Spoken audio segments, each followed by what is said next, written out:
Welcome back to another interesting tutorial about your Windows PC. And in this video, I will show you on how to clear junk files in your Windows 11 PC. Let me show you how.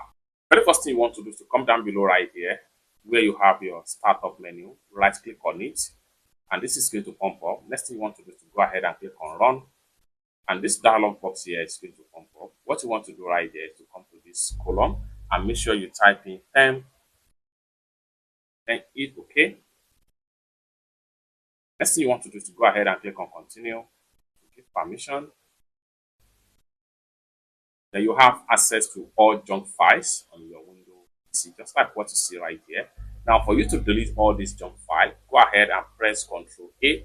This allows you to select everything. And the next thing you want to do is to go ahead and press Shift plus Delete key on your keyboard, and this is going to pump up. Next thing you want to do is to go ahead and click on Yes. Then all the junk file is going to be deleted instantly, and it's that simple.